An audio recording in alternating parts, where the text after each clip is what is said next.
Sir classes attend करते हैं और मतलब कुछ क्लब्स वगैरह होते हैं, उसमें कुछ कुछ करते रहते हैं। कुछ कुछ क्या होता है? खेलना शुरू करो, जिम जाना शुरू करो, ताकि बदन मजबूत हो। दिन भर कुछ करा नहीं और जाके बिस्तर तोड़ दिया तो ये अय्याशी है। अपने दिन को सार्थक कर्मों से बिल्कुल ठूस ठूस कर भर दो। एक एक मिनट से 5-5 मिनट की कीमत निकालो। इतने में अनुवाद के साथ पूरी गीता आ जाती है। किसी छोटे बच्चे के, बहुत ही छोटा वाला, उसको देखिएगा, आप कहेंगे इसके तो कोई जान नहीं है, 2 महीने 4 महीने का है, लेटा रहता है, लेकिन आप ऐसे थोड़ा सा अपना हाथ दीजिए, उंगली दीजिए, वो ऐसे ऐसे उंगली पकड़ लेगा। हम पैदा ही होते हैं ऐसे क्या? प्रणाम आचार्य जी।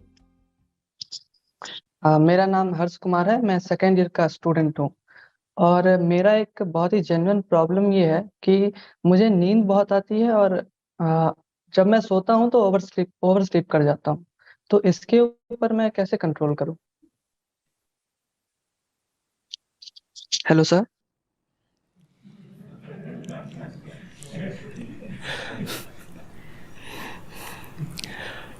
नहीं, मैं सोच रहा था तुम खुशनसीब कितने हो, मुझे आती नहीं है असल में। भाई, करने का कोई काम नहीं है क्या? नींद कैसे आ जाती है? सर काम होते हैं बहुत सारे, उसको करना भी होता है। करने जब बैठते हैं ना तो सर मतलब बहुत नींद आने लगती है। और जबरदस्ती करना चाहते अरे तो हैं तो काम फिर जरूरी वही होगा तो होता है। नींद कैसे आ जाएगी? काम जरूरी होगा तो नींद कैसे आ जाएगी? कुछ खेलते हो? No sir. माने कुछ भी नहीं खेलते? स्पोर्ट्स में सर ऐसा कुछ खेलते नहीं है कोई खास। क्या करते हो? सर क्लासेस अटेंड करते हैं और मतलब कुछ क्लब्स वगैरह होते हैं, उसमें कुछ कुछ करते रहते हैं। कुछ कुछ क्या होता है? सर क्लब्स क्लब्स में काम होता है ना सर। अरे क्या होता है? सर इवेंट्स ऑर्गेनाइज करवाना, उसमें कौन से पार्टिसिपेट करना। इवेंट? कौन से इवेंट? सर जैसे रिसेंटली कॉलेज में एक इवेंट हुआ था, मतलब क्लब में, जिसमें हम लोग प्लास्टिक कलेक्ट किए थे रिसाइकलिंग पर्पस के लिए, ताकि कैंपस को थोड़ा क्लीन किया जा सके। प्लास्टिक कलेक्ट करने कहाँ गए थे? सर प्रोफेसर्स के यहाँ पे और तो बाकी जगह प्रोफेसर पे के यहाँ जैसे सो मेस गए में। थे क्या? No sir. सोए क्यों नहीं उनके घर में? प्लास्टिक कलेक्ट करने गए, वहीं कलेक्ट करते करते सो जाते उनके घर में।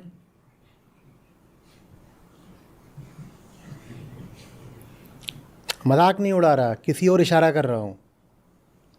प्लास्टिक कलेक्ट करने यस गए सर। थे, कहीं पे कूड़े का घेर है, वहाँ प्लास्टिक पड़ा हुआ है, जाके उसी में गिर के सो क्यों नहीं गए?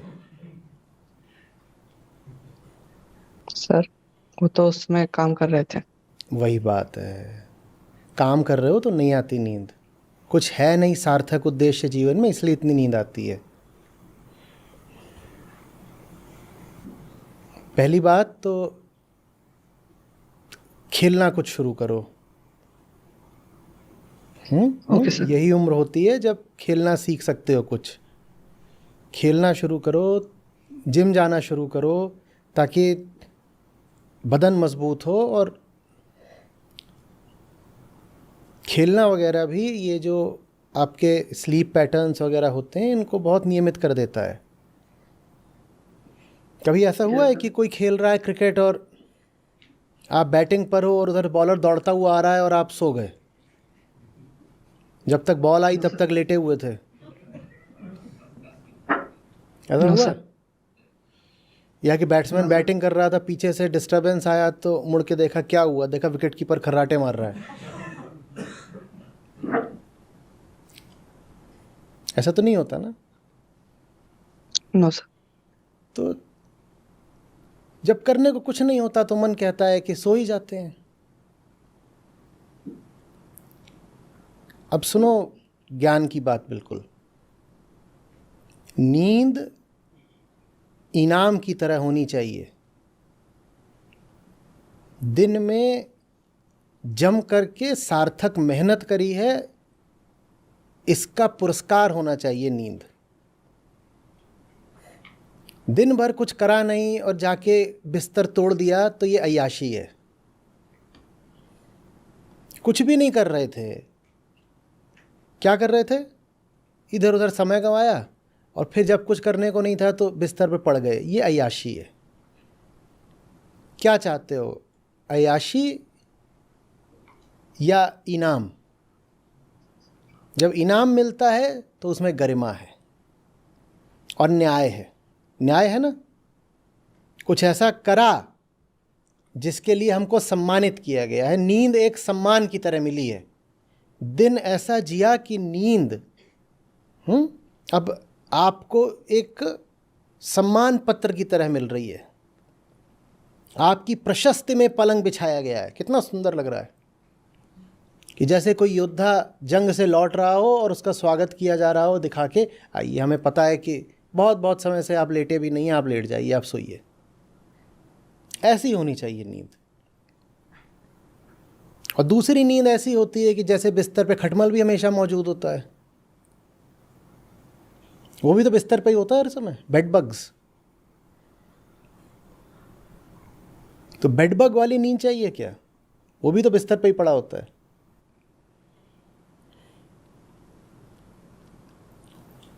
नींद ऐसी चीज होनी चाहिए जो मेहनत के बाद खुद ब खुद आए।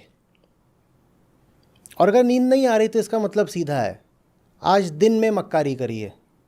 जब मेहनत ही नहीं करी तो नींद कहाँ से आए? जैसे ये नियम होता है ना कि मेहनत करते हो तो रात को रोटी मिलती है। मेहनत की तो रोटी खाते हो ना, मेहनत करी है तो रोटी मिली है। वैसे ही नियम होना चाहिए कि मेहनत करी है तो नींद मिली है। और जैसे ये तय होता है कि अगर मेहनत नहीं करोगे तो रोटी नहीं मिलेगी, उसी तरह अपने लिए तय कर लो कि मेहनत नहीं करेंगे तो सोएंगे भी नहीं। नींद आनी ही नहीं चाहिए। क्यों आ रही है?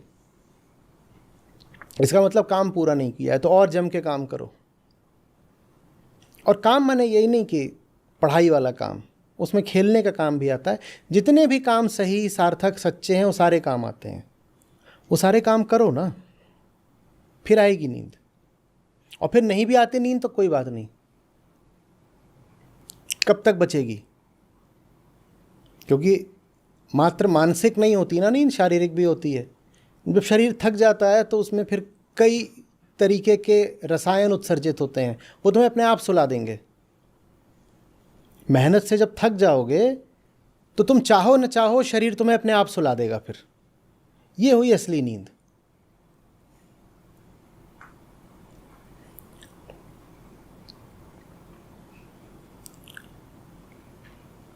ईमानदार आदमी की पहचान ये कि उसको नींद आती है, वो कहता है नहीं चाहिए, क्योंकि काम से प्यार है, अभी और करना है।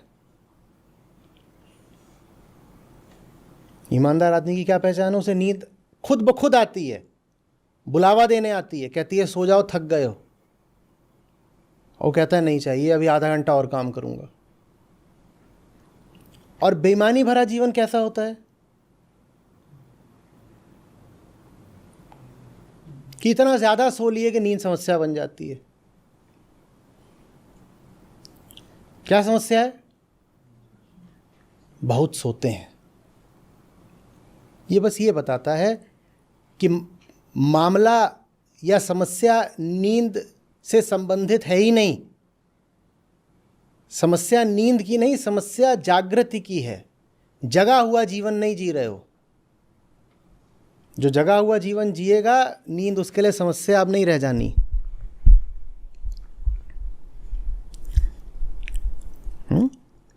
और क्लब्स पकड़ो, स्पोर्ट्स पकड़ो, जिम पकड़ो, और जो भी तुम्हारी पढ़ाई है उसमें पढ़ाई में और ज़्यादा मेहनत करो। इसके अलावा कॉलेज ही सही समय होता है जब कई तरह की तुम दूसरी रीडिंग भी कर सकते हो। लाइब्रेरी से किताबें उठा के लाया करो, दुनिया भर का साहित्य बचा हुआ है पढ़ने को। कब पढ़ोगे? अपने दिन को सार्थक कर्मों से बिल्कुल ठूस ठूस कर भर दो। एक एक मिनट से 5-5 मिनट की कीमत निकालो। सवाल यह होना चाहिए कि जब जग रहे हैं तब क्या करें। जब सवाल यह हो जाता है तो नींद वाला सवाल गायब हो जाता है।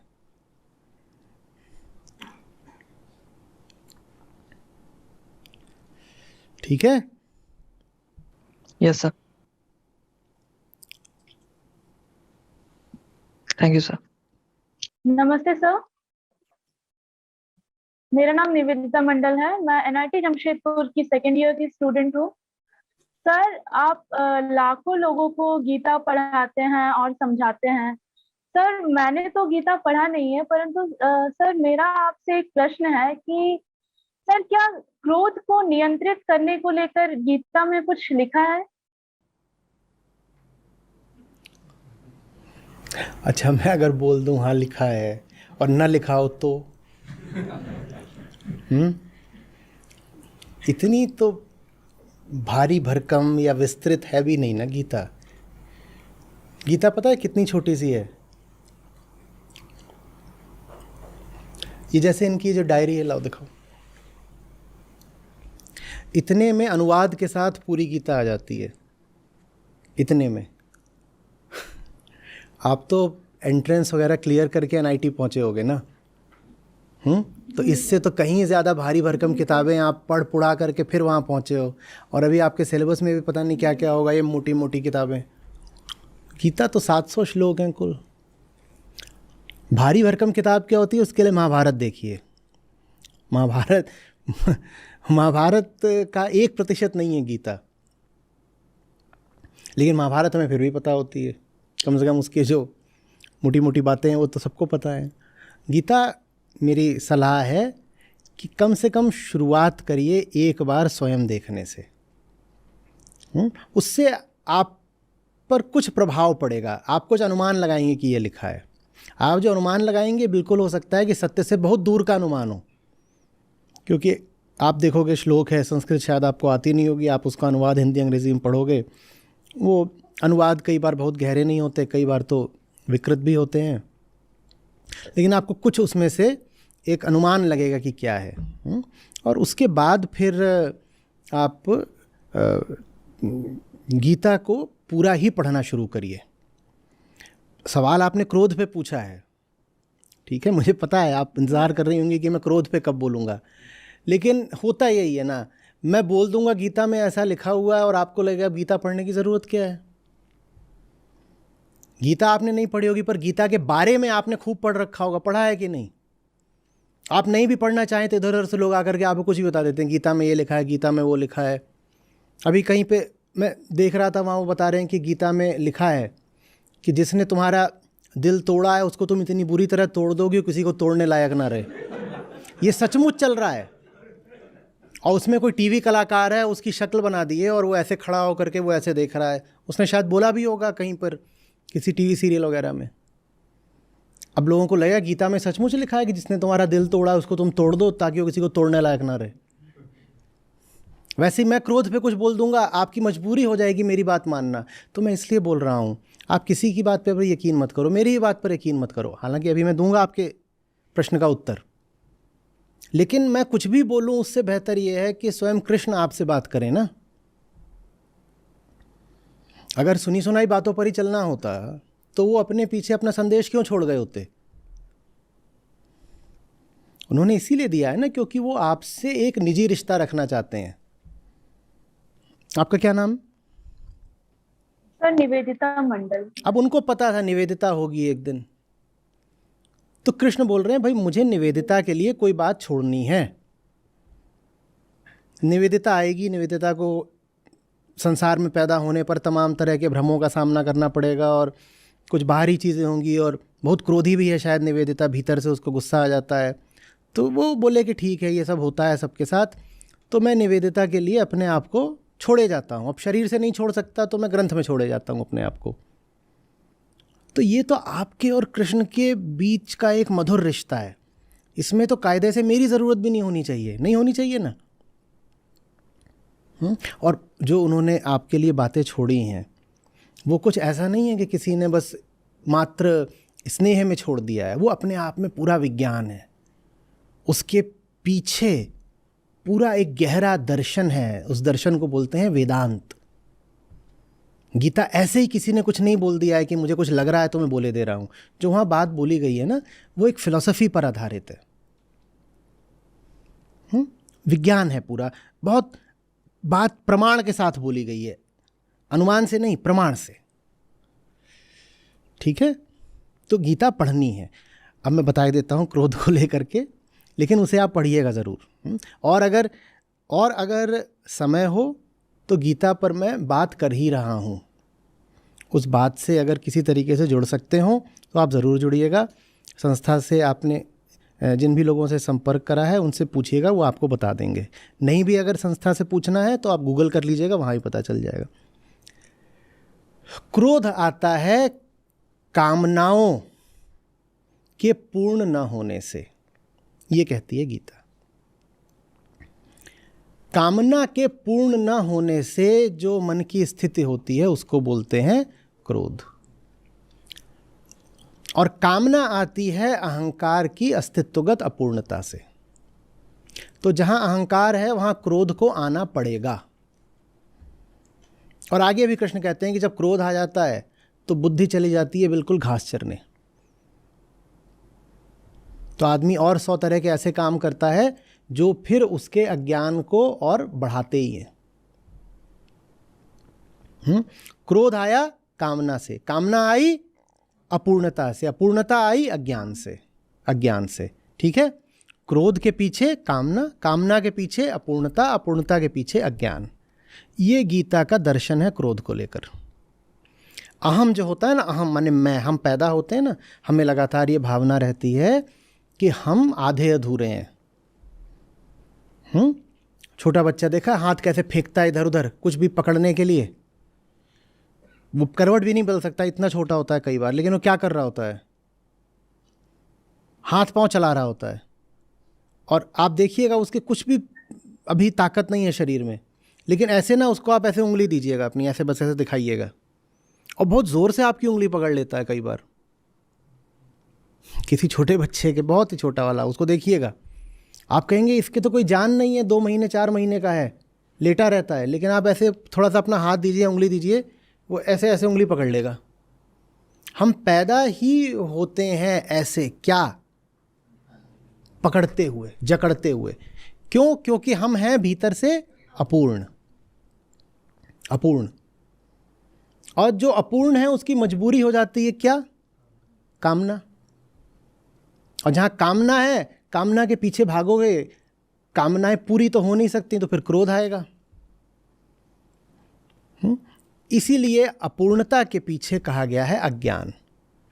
तुम स्वयं को जानते नहीं, इसलिए तुम्हें लगता है कि तुम आधे अधूरे हो। तुम स्वयं को जानते नहीं, तुमने मान लिया कि तुम आधे अधूरे हो। जब तुम आधे अधूरे हो स्वयं को न जानने के कारण, तो उसी न जानने की स्थिति से तुम अपनी कामना का भी चुनाव कर लेते हो कि फलानी चीज मिल जाए तो अधूरापन हट जाएगा। भाई तुम आधे अधूरे हो, यही बात कहां से आ रही थी? अज्ञान से। तो फिर कामना भी कहां से आएगी? अज्ञान से। जब कामना अज्ञान से आई है तो जिस चीज के पीछे जा रहे हो वो चीज कभी फलित होगी? तो कामना में जो चीज मांग रहे हो कभी मिलनी नहीं है, क्योंकि कामना ही गलत चीज की कर रहे हो। अरे भाई मैं यही नहीं जान रहा कि मुझे बीमारी क्या है, तो उस बीमारी को हटाने के लिए मैं जिस दवाई की कामना करूंगा वो कामना सही होगी कि गलत होगी? बोलिए। मेरी नाक में दर्द है पर मैं अज्ञानी हूं, तो मुझे लग रहा है मेरी पीठ में दर्द है। ठीक है, अभी सुनने में लगा ऐसा तो कोई होता नहीं, हम सब ऐसे ही होते हैं। नाक में दर्द है पर अज्ञानी हूं, समझ नहीं रहा कि माजरा क्या है, तो मैंने मान लिया है कि दर्द कहाँ है? पीठ में है। तो अब मैं जो कामना करूंगा वो किस चीज को मिटाने की होगी? पीठ के दर्द को। अब मैं चला गया कहीं से जाकर के पीठ के दर्द की दवाई ले आया, अब वो दवाई मैंने खूब खा भी ली। उस दवाई को खाने से क्या होगा? पीठ में दर्द शुरू हो जाएगा और नाक का दर्द जैसा था वैसा ही रहेगा। तो अब मुझे आएगा क्रोध। Anger is the frustration of desire. कामना का काम ही यही होता है कि आपको अंततः फ्रस्ट्रेशन दे बहुत सारा।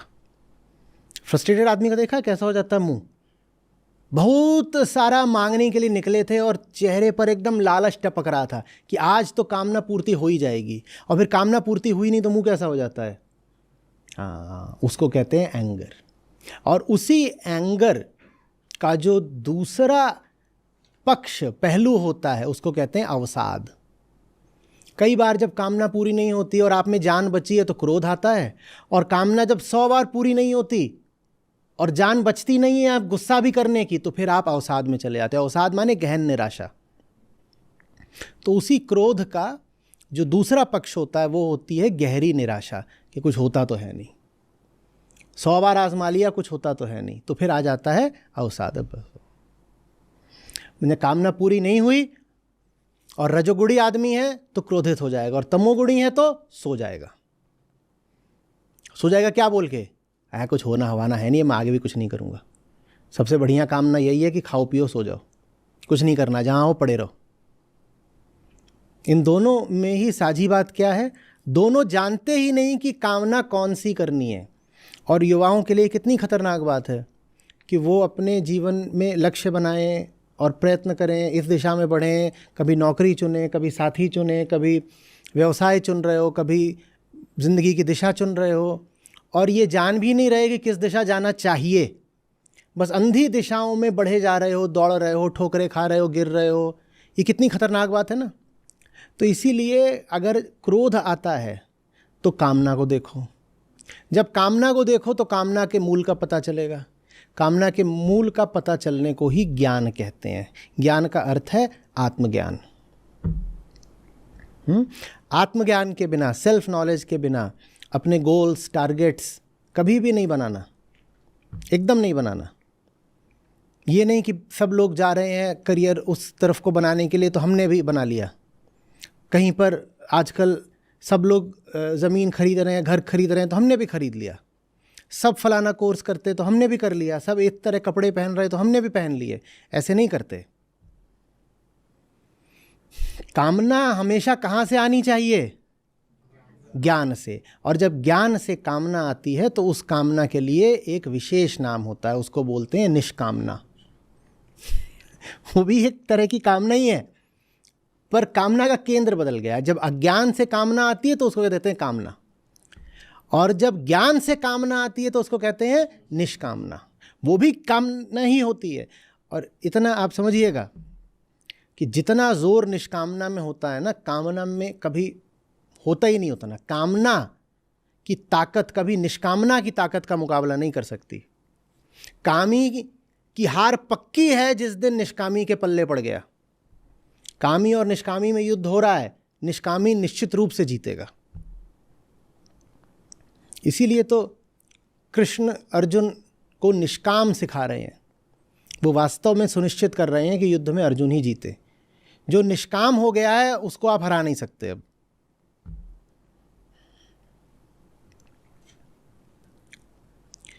कुछ आ रही बात समझ में?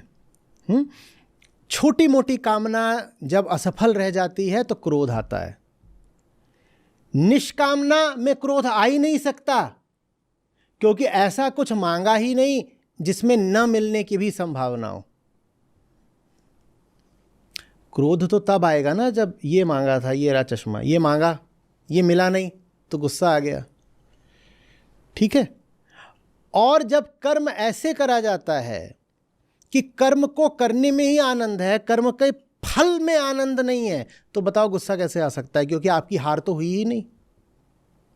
हार तो ये होती है ना कि मैं यहाँ बैठा था, मान लो ये चश्मा 1 किलोमीटर दूर है मुझसे, मैं टिक टिक टिक टिक टिक टिक मेहनत करके रास्ते में ये आ गया था, एक ये बंदर आ गया, इसको मैंने हराया। फिर कोई और आ गया जो चश्मा चुराना चाहता था, मैंने उसको घूंसा मारा। अब ये सब मैंने इतनी सारी चीज़ें करी। किसी ने पैसे मांगे, चाहिए तो पैसे दो, मैंने पैसे भी दे दिए। अब मैंने इतनी मेहनत करी, जोड़ तोड़ करी, तब जाके मैं यहाँ पहुँचा, और यहाँ पे पहुँचा देखा चश्मा फूटा हुआ है। ठीक है। तो अब आएगा गुस्सा। गुस्सा इसलिए आएगा कि मैं जो कुछ भी कर रहा था वो मैं किस लिए कर रहा था? चश्मे को पाने के लिए। अगर चश्मे को पाने की आशा नहीं होती तो मैंने जो करा वो बिल्कुल भी नहीं करा होता। अब एक दूसरा व्यक्ति होता है, वो निष्कामना से चलता है। वो कैसा होता है? वो बोलता है कि ये जो चश्मा है ये कोई और ही चीज़ है, उसका जो लक्ष्य है वो कोई और ही चीज़ है। वो कहता है लक्ष्य इतना बड़ा है कि उसको पूरी तरह तो कभी पा नहीं सकते। तो आनंद इस लक्ष्य को पाने में नहीं है, आनंद इस लक्ष्य की ओर बढ़ने में है। अब बताओ इस आदमी की कामना कैसे अपूर्ण रह जाएगी? क्योंकि इसको तो आनंद मिल गया बढ़ने में ही। जो आनंद किसी को मिलने वाला था कर्म फल को पाने में, निष्कामी को वो आनंद मिल गया कर्म के अंदर ही। दूसरा व्यक्ति इंतजार कर रहा था कि कब कर्म के बाद कर्मफल मिलेगा तो आनंद मिलेगा। निष्कामी को तो कर्म करने में ही पूरा आनंद मिल गया, तो अब फल मिला नहीं मिला वो उदासीन हो जाता है। वो कहता है फल का क्या करना है, कर्म में ही आनंद है। तो जब कर्म में ही आनंद होता है तो गुस्सा किस बात पे आएगा, बोलो किस बात पर आएगा? मुझे तो मिल गया, मैं तो पहन लूँगा, हीरा पायो गांठ गठियायो। समझ में आ रही है बात? क्या समझ में आ रहा है? जब भी कुछ ऐसा मांगोगे जिसमें आपकी खुशी मांगी हुई चीज के मिलने पर आश्रित है, तो फिर फ्रस्ट्रेशन की और क्रोध की गुंजाइश हमेशा रहेगी। वो चीज़ नहीं मिली तो भी क्रोध आएगा, वो चीज़ मिल गई तो थोड़ी देर में खुशी आएगी, फिर थोड़ी देर में वो चीज़ पुरानी पड़ जाएगी, फिर गुस्सा आ जाएगा। या मिल के भी नहीं मिली, या अच्छा हुआ न मिलती बेहतर रहता, बेकार में इतनी मेहनत करी, मिल गई तो धोखा हुआ कि जैसे पता नहीं क्या बात बन गई, बात भी नहीं बनी, चीज़ भी मिल गई है। ज्ञान में काम ऐसे करा जाता है कि काम ही अपना पुरस्कार है, इसको निष्कामना कहते हैं। ज्ञानी ऐसे नहीं काम करता कि फलानी चीज़ हासिल कर लूँ। ज्ञानी ऐसे करता है कि समझ गया हूँ मामला क्या है, अब काम करने दो। हासिल वगैरह करने में तो वैसे भी कुछ रखा है नहीं, मज़ा है काम में ही। अब जब काम में ही मज़ा है तो क्रोध किस बात पे आएगा? क्रोध किस बात पर आएगा? लेकिन मैंने जितना भी बताया ये गीता के मुकाबले का नहीं है। गीता तो खुद ही पढ़नी पड़ेगी। इसीलिए बात अभी पूरी तरह समझ में भी नहीं आ रही होगी। अज्ञान से उठी कामना क्रोध को जन्म देती है, और ज्ञान से उठी कामना में फल कर्म में ही निहित होता है। निहित माने बैठा होता है, इंट्रिंसिक होता है। तो इसलिए उसमें क्रोध वगैरह नहीं आता, क्योंकि आप कोई विशेष चीज़ चाह ही नहीं रहे थे। हाँ, हो सकता है कि आप जो कर्म कर रहे हो उसमें बीच में किसी चीज़ की ज़रूरत पड़ती हो, पर वो चीज़ नहीं भी मिली तो आप कहते हो कर्म थोड़ी रुक जाएगा, या जो मैं उपक्रम कर रहा हूँ, जो मेरा प्रोजेक्ट है वो सफल थोड़ी हो गया। ऐसे नहीं हुआ तो वैसे होगा, क्योंकि जो मैं काम कर रहा हूँ वो तो मुझे करना ही है, वो तो करना ही है। मैं समझ गया हूँ कि यही काम असली है, यही ज़रूरी है। नहीं समझ में आ रहा है ना? पूछिए। जी सर।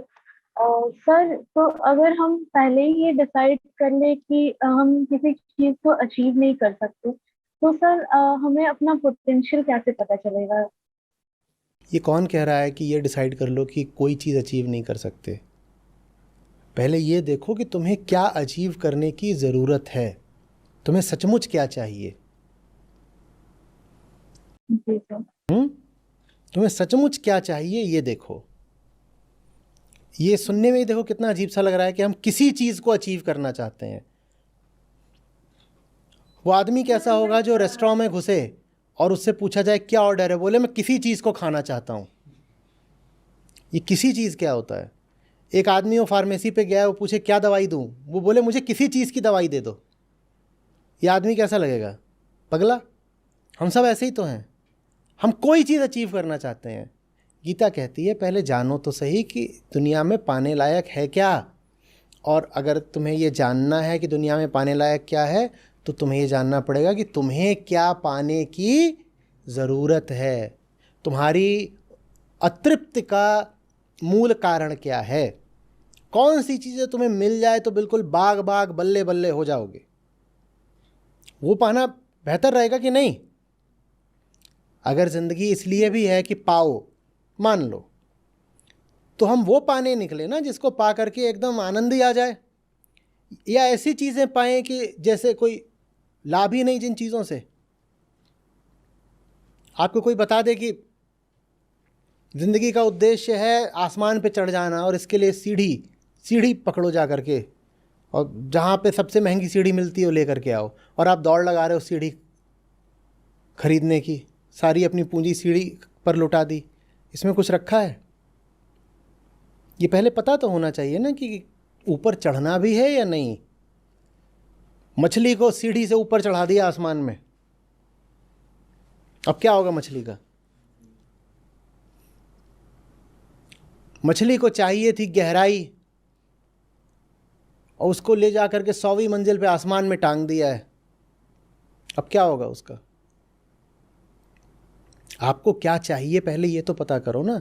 और ये आपको बताता हूं, जो कुछ भी आमतौर पर भीड़ आपको बताती है, आपको वो तो नहीं चाहिए, क्योंकि जो कुछ भी आपको आपके शरीर ने और समाज ने बता दिया है, आप वो हो नहीं। जब आप वो हो नहीं जो आपको बता दिया गया है, तो आपको वो चाहिए कैसे हो सकता है जो सब लोग चाह रहे हैं? ज़िंदगी बर्बाद करने का, निवेदिता, बिल्कुल एक निश्चित तरीका ये है कि जो सब कर रहे हैं वही आप भी करो। ज़िंदगी आबाद कैसे होनी है, इसको लेके अलग अलग मत हो सकते हैं, पर बर्बाद करनी है तो जो सब करते हैं वही आप भी कर लो। एकदम पक्का है कि बर्बाद हो ही जाएगी। जो शब्द इस्तेमाल किए कि मुझे अपना पोटेंशियल रियलाइज़ करना है, जो पोटेंशियल शब्द है ये बहुत खूबसूरत शब्द है। इसको समझना पड़ता है कि पोटेंशियल माने क्या। अगर मैं अभी एक हालत में हूँ तो मुझे उससे बेहतर होना है। बेहतरी का अर्थ क्या है, डेफिनेशन क्या है? समझ रहे हो बात को? जी सर। और जो चीज़ एक चीज़ को बेहतर घोषित कर सकती है, वो दूसरी चीज़ पर नहीं लागू होती है। वो चीज़, गाड़ी गंदी पड़ी हुई है, सफ़ेद रंग की आपकी गाड़ी है, गाड़ी गंदी पड़ी हुई है, पूरी कीचड़ से लथपथ होकर आई है। टायर की बेहतरी अब इसमें है कि वो और ज़्यादा काला दिखे, और बॉडी की बेहतरी इसमें है कि वो और कम काली दिखे। जो चीज़ एक को बेहतर बनाती है वो दूसरे को बदतर बनाती है। सब पर एक ही सिद्धांत तो नहीं लागू हो सकता ना। वैसे ही आपकी ज़िंदगी है, आप पर क्या लागू होता है ये आपको खुद देखना पड़ेगा।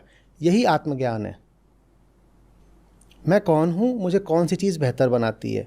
मैं टायर हूँ, अगर आप टायर हैं तो आपको बिल्कुल शाइनिंग ब्लैक होना चाहिए, और अगर आप बोनट हैं तो आपको कुछ और होना चाहिए, आप बम्पर हैं तो कुछ और होना चाहिए। आप कौन हैं? टायर का पोटेंशियल ये थोड़ी है कि वो एकदम चिकना चिकना हो जाए। चिकने टायर देखे ना, दूर से ही देखिएगा, बैठ मत जाइएगा उस गाड़ी में। बोले पोटेंशियली मैं एक चिकना टायर हूँ, बताओ क्या होगा? गड़बड़ हो जाएगी ना। लेकिन अच्छा है कि अगर उसका जो बोनेट वगैरह है वो चिकना चिकना रहे, फिर तो ठीक है। विंड स्क्रीन चिकनी रहे, बिल्कुल चिकनी होनी चाहिए। विंड स्क्रीन खुरदुरी हो गई टायर की जगह, उसमें भी ग्रूव्स डले हुए हैं। विंड स्क्रीन खुरदुरी हो गई तो भी एक्सीडेंट हो गया रब्बा रब्बा, और टायर चिकना हो गया तो भी एक्सीडेंट हो गया। आप पता तो करो आप कौन हो और आपको क्या होना है। चिकना की खुरदुरा, काला की गोरा, उलझ रहा है मामला। सुलझने से पहले उलझना ज़रूरी होता है।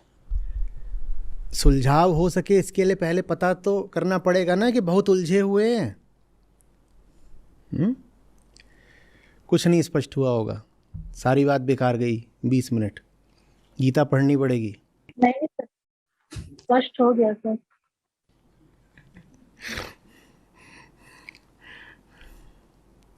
चलिए फिर आगे बढ़िए। धन्यवाद सर।